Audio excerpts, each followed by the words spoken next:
আসসালামু আলাইকুম। কিন্তু আমরা এসেছি এখানে হচ্ছে দেখতে পাচ্ছেন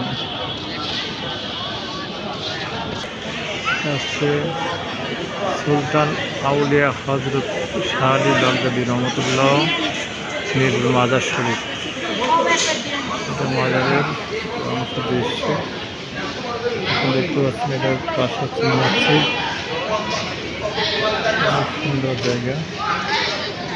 এখানে একটা মাজারের ভিতরে অংশ ভিতরে তার মাজার একটা গাছ, এখানে দেখেন সাইডের পরিবেশ। লোকে কত ভিড়, এই পাশের গেট আছে, কত ধরনের ফকির কাকড়ারা এখানে আড্ডা দেয়। এই পাশে মেন গেট, এই পাশে ডান বক্স আছে। এখানে আপনার সন্ধ্যাবেলা দেখেন তাদের কত ধরনের মোমবাতি জ্বালানো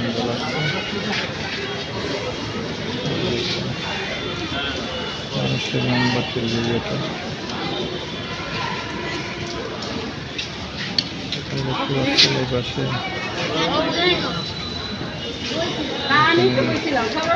এই পাশে টাকার দেখ, কত টাকা দেখতে পাবেন। টাকার অবস্থা, মানুষ যে যে আসে এখানে দান করে। ভিতরে তার মাজারের মধ্যে নিয়ে যেতে পারতেছেন, মাথার মাজারের মধ্যে একটি অবস্থা দান করে। সিন্নির দেশ, টাকা টাকা দেখেন। মাজার মানুষ কত ধরনের মোমবাতি দিচ্ছে, কত মানুষের কত আশা ইয়ে করে গাছের এসে দেখেন। আপনার দেখতে তাদেরকে আশা ইয়ে করছে, আশা দিয়ে সে সেটা নিয়ত করছে, নিয়ত করে মোমবাতিটা জ্বালাইছে গাছের মতো। কত মানুষের কত নিয়ত আছে, নিয়ত নিয়ে এসে অনেকে হাত দিয়ে দিচ্ছে। মানুষের নিয়তের শেষ নাই, ভিতরে কত দান বক্স আছে। জুতার জন্মদিনের জুতার দোকান,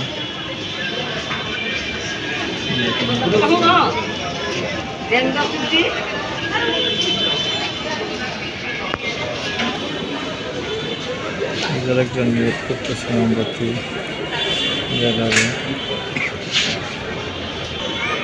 মানুষের কত ধরনের এখন মানুষ বসে আছে, ফকিরদের অভাব নেই। ফকিরদের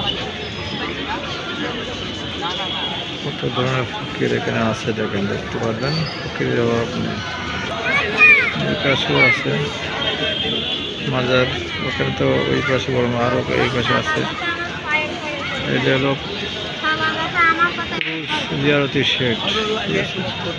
পাশে যে মাজারটা ভিতরে, এখানেও দুইটা শেড আছে। এখানে একটা গাছ, এই গাছের নিচে মানুষের মোমবাতি জ্বালায় দেখেন। এখানেও পুরুষ মহিলাদের জিয়ারতি শেড আছে। একজন এখানে দাঁড়িয়ে করতেছে, মাজার আছে। মাজার অভাব নেই, এখানে একটা বট গাছ আছে, অনেক বড় বট গাছ দেখতে পাচ্ছেন। দিনের বেলা আসলে সুন্দর করে দেখাইতে পারতাম। মিরপুরে 1 নম্বরে